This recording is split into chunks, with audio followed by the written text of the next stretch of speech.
साथियों नमस्कार। साथियों आनंद से रहें और प्रकृति के साथ सुरक्षित रहें। साथियों आज बहुत ही पावन दिवस है। आज सभी को जानकारी ही होगी आप लोगों को कि आज अर्थ डे है, मतलब पृथ्वी दिवस, विश्व पृथ्वी दिवस। मतलब पृथ्वी को कैसे सुंदर बनाया जाए, कैसे संरक्षित किया जाए, कैसे उसका संवर्धन किया जाए। हम दुनिया के सबसे प्राचीनतम ग्रंथ ऋग्वेद को अगर उठाते हैं तो उसमें पृथ्वी तत्वों के संरक्षण व संवर्धन का सबसे पहले सूत्रधार किया गया है। पृथ्वी हमारे 5 तत्व जो जीवन के हैं उनमें से एक है और सबसे महत्वपूर्ण घटक है। मतलब जो क्षितिजल पावक गगन समीरा, उसमें जब पांचों को हम कैडर वाइज रखते हैं, उनका वर्गीकरण करते हैं और क्रम से रखते हैं, तो पृथ्वी तत्व सबसे बाद में आता है। आपको इतनी बड़ी रासायनिक क्रिया हम बताएंगे जो वेद में है कि जो तत्वों में सबसे पहला तत्व आकाश है, दूसरा तत्व वायु है, तीसरा तत्व अग्नि है, चौथा तत्व जल है और पांचवा तत्व पृथ्वी है। तो आपको ये जान के बड़ा सरप्राइज होगा कि जो ऊपर के 4 तत्व हैं वो चारों तत्वों की जो विशेषताएं हैं वो सब पृथ्वी में तत्व में शामिल हैं। और जब सारे तत्व पृथ्वी तत्व में समाहित हो जाते हैं तभी पृथ्वी का रूप स्थिर रूप से बनता है। यदि आप आकाश में कोई चीज़ उत्सर्जित करें तो वो निर्मूल है, इसी तरह वायु में, इसी तरह अग्नि में, इसी तरह जल में कोई चीज़ स्थायी नहीं है। लेकिन जब पृथ्वी तत्व उसको मिल जाएगा तो वो चीज़ स्थायी हो जाएगी। इसीलिए सभी लोग मिलकर इस पृथ्वी को सुंदर बनाएं। अच्छा, अब देखिए मैं थोड़ा सा ध्यान आकर्षण करना चाह रहा हूँ आप सभी का कि वर्ष 1970 में जो हमारा अमेरिका राष्ट्र है, जो मतलब एक हम ये कहेंगे कि आधुनिक शैली में वो किसी भी चीज़ को बहुत जल्दी पकड़ते हैं और उसको व्यावसायिक रूप से कैश करते हैं। देखो हम भाई बहुत देहाती भाषा में अपना बता रहे हैं आपको कि वो हम लोग जब तक सोचते हैं तब तक वो उसको कर लेते हैं। अब वहाँ के सीनेटर श्री जेराल्ड नेल्सन साहब थे जिनको प्रकृति और पर्यावरण से विशेष स्नेह था और पर्यावरण की रक्षा के लिए ही उन्होंने सबसे पहले अपना अभियान चलाया और फिर उस अभियान में पृथ्वी को भी शामिल किया। भाई पृथ्वी को सुंदर कैसे बनाया जाए, तो ये सबसे पहले उनके मतलब ये सोच में आई ये बात और वहीं से विश्व पृथ्वी दिवस का आरंभ हुआ, मतलब एक तरह से प्रारंभ हुआ वहीं से। यह अंतर्राष्ट्रीय विश्व दिवस प्रतिवर्ष 22 अप्रैल को मनाया जाता है और इसका उद्देश्य यही है कि सभी में जागरण हो, सभी में चेतना हो, ये संदेश जन जन में फैले और सभी लोग इस भूमंडल को, इस पृथ्वी को सुंदर से सुंदर बनाएं।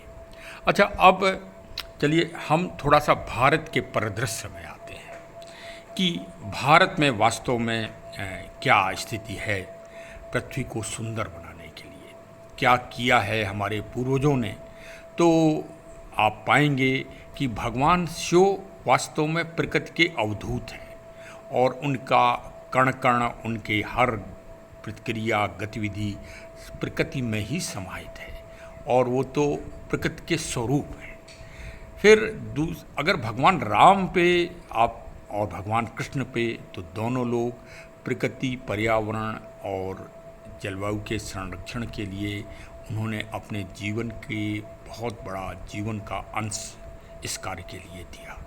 भगवान प्रभु श्री राम अपने भाई अनुज और अपनी पत्नी जी के साथ 14 साल वनगमन में रहे और अरण्य की रक्षा की उन्होंने। और इसी तरह भगवान कृष्ण का भी कई प्रकृति के संरक्षण के महान उदाहरण हैं। और देखिए आज आधुनिक काल में जगन्नाथ जी में भी भगवान श्री कृष्ण विराजमान माने जाते हैं और वहाँ भी जो मूर्तियाँ हैं वो काष्ठ की हैं, लकड़ी की हैं और इस तरह से हमारे मंदिरों में भी मतलब प्रकृति के तत्व है। भाई लकड़ी भी और पेड़ पौधे भी तो पृथ्वी के ही तत्व हैं, क्योंकि जो तत्व जिसमें समाहित हो जाए वो तत्व उसी का ही तो माना जाएगा। तो पेड़ पौधे फल ये सब पृथ्वी तत्व है।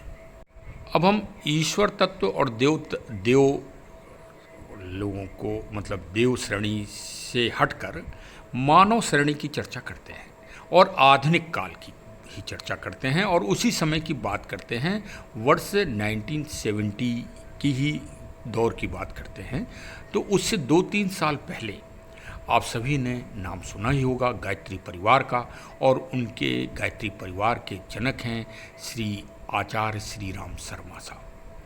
वास्तव में वो प्रकृति पर्यावरण और जलवायु संरक्षण के प्रतिमूर्ति हैं।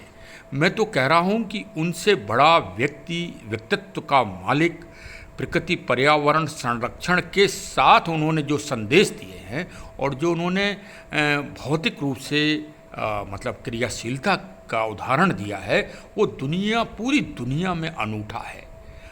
मुझे ये लगता है कि कुछ जो विद्वान हमारे नोबेल पुरस्कार वगैरह प्रदान करते हैं, शायद वो उनको धर्म से या विशेष एक उससे गौर नहीं किया उनके व्यक्तित्व पर, वरना उनका जो महान कार्य है और उसका उदाहरण आप शांति कुंज हरिद्वार में जाके देख सकते हैं कि उन्होंने एक छोटे छोटे पौधे को, छोटे छोटे जड़ी बूटी को कैसे दिव्यता प्रदान की है। मैं उसका अभी वीडियो मैं इसमें शेयर कर रहा हूँ, जो आप और उनके उद्धरण जो कितने महान उद्धरण हैं, यदि व्यक्ति अगर उनको एक बार सुन भी लेगा तो मेरी समझ से ज़रूर वो पृथ्वी को सुंदर बनाने का मानसिक और भौतिक रूप से आज से ही प्रयास करना प्रारंभ कर देगा। इतनी बड़ी चेतना है, इतना बड़ा उनका प्रेरणा स्रोत है, इतना बड़ा उनका मोटिवेशन है, जिन्होंने पूरे हिमालय पर्वत को ला के शांति कुंज में स्थापित कर दिया। इसलिए नहीं कि लोग उनको महान कहें, इसलिए नहीं, उनका भाव ये है कि लोग हिमालय के दर्शन करने नहीं जा सकते, इसलिए उन्हें प्रकृति का, पर्यावरण का पूरा आनंद प्राप्त नहीं हो सकता। उस आनंद की प्राप्ति वह शांति कुंज में प्राप्त करें, इतना बड़ा भाव है उनका। उन्होंने महान साहित्य लिखा है वनस्पति और पर्यावरण और जलवायु के संरक्षण के लिए। मेरी तो समझ में नहीं आता कि दुनिया के महान विद्वानों की नज़र ऐसे महान व्यक्तित्व के ऊपर आज तक क्यों नहीं पड़ी, और उनसे और हमारी सरकारों की नज़र क्यों नहीं पड़ी। वास्तव में वो तो दुनिया के महानतम व्यक्ति हैं, और आप इस वीडियो के द्वारा से भी उनका जो वास्तव में जो उनकी रचना है, जो उन्होंने कार्य किया है, और जो शांति कुंज प्रतिदिन हजारों आदमी जाता है, और जब वहाँ हरिद्वार ऋषिकेश में कुंभ आदि का मेला चलता है तब तो लाखों लोग शांति कुंज में दर्शन करने जाते हैं और जलवायु, प्रकृति, पर्यावरण के संरक्षण की वहाँ से शिक्षा लेके आते हैं। और वो लगभग 10 साल इस बात के लिए हो गए हैं, और वो उनके परिनिर्वाण के बाद आज भी जो भी उनके उत्तराधिकारी हैं वो भी उसको बहुत ही व्यवस्थित रूप से देख रहे हैं। चलिए आप वो वीडियो अवश्य देखें, और जब भी कभी ऋषिकेश, हरिद्वार भ्रमण में जाएं, चाहे आध्यात्मिक उद्देश्य से या देशाटन पर्यटन के उद्देश्य से, अवश्य शांति कुंज में जाएं और शांति कुंज में जाके इन पेड़ पौधों की प्रदर्शनी और उनकी द्वारा लगाई गई उस सुंदर नर्सरी को देखें। वास्तव में वो वहाँ जो एक दुनिया संसार है, और वो पृथ्वी मेरी समझ से दुनिया का सर्वोत्तम सुंदर स्थान है। वास्तव में आप वहाँ भ्रमण करेंगे तो आप पाएंगे कि वो पृथ्वी के अंश के रूप में दुनिया का सबसे श्रेष्ठतम और सुंदर स्थान है। गंगा जी, पावन गंगा जी के किनारे और प्रकृति के अद्भुत और सुंदर अद्वितीय स्थान पर वो स्थापित है और आध्यात्मिक ऊर्जा का तो महान ग्रंथ है।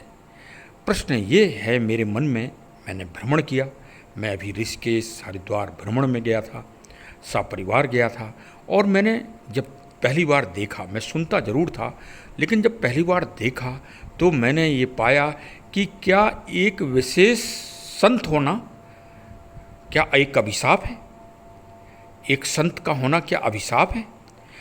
अगर मैं दृढ़ विश्वास के साथ कह सकता हूँ कि अगर वो संत ना होकर कोई राजनीतिक और सामाजिक कार्य कर रहे होते तो वो अवश्य ही दुनिया के श्रेष्ठतम व्यक्तियों में शामिल हो गए होते और उनको दुनिया का श्रेष्ठतम पुरस्कार भी प्राप्त हो चुका होता। खैर, जो हमको पीड़ा है वो पीड़ा मैंने व्यक्त की। अब आप प्रकृति का आनंद अवश्य लें। और वो पूरी पौधशाला, पूरी नर्सरी एक विशेष सुगंध से भी व्यथित है और एक विशेष सुगंध है यहाँ। और अब चलिए हम आपको हरितिमा देवालय शांति कुंज, यहाँ भी देखिए जड़ी बूटियों का कार्य भी हो रहा है। ये बच्चियाँ कार्य कर रही हैं, सीख रही हैं और इनमें लगन है और समर्पण है। और आयुर्वेद का जो प्रचार, जो महान किताब जड़ी बूटी संग्रहालय की लिखी गई है, वो भी उसका भी यहीं से भी वनौषध प्रदर्शनी भी अभी आपको हम दिखा रहे हैं। ये देखिए, ऐसा ज्ञान आपको मिलना बड़ा मुश्किल है। और ये देखिए वनौषधि प्रदर्शनी, ये देखिए।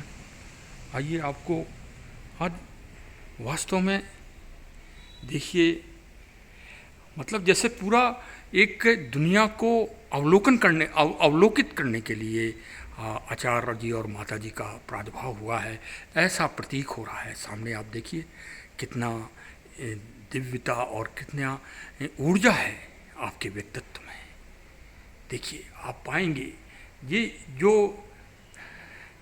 भाई रामचरितमानस में सुंदरकांड क्यों महान है, क्यों प्रेरणा का स्रोत है, क्योंकि वहाँ हनुमान जी के जो विचार हैं और उनकी जो क्रियाशीलता है, दोनों का समागम हुआ है। वही शांति कुंज में आपको मिलेगा।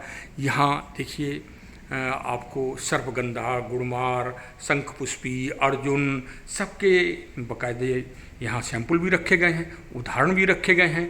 और अब आवश्यकता इस बात की है, सामने देखिए, अब आवश्यकता इस बात की है कि मनुष्य आधुनिकता के अंधे दौर से में जीव, वनस्पति जगत एवं पर्यावरण के बीच तारतम्य को नष्ट न करें, अन्यथा उसकी भौतिक प्रगति, उसकी जीवन रक्षा ना हो पाएगी।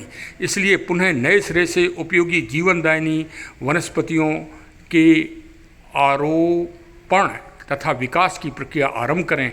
इससे दोहरा लाभ है, एक तो मनुष्य को शक्ति व सामर्थ्यों से युक्त नया जीवन मिलेगा, दूसरा वातावरण में सर्वव्याप्त प्रदूषण की समस्या सुधरेगी। आयुर्वेद का पुनर्जीवन इस माध्यम से यदि संभव हो सके तो मानवता की सबसे बड़ी सेवा होगी। आचार्य श्री राम शर्मा जी।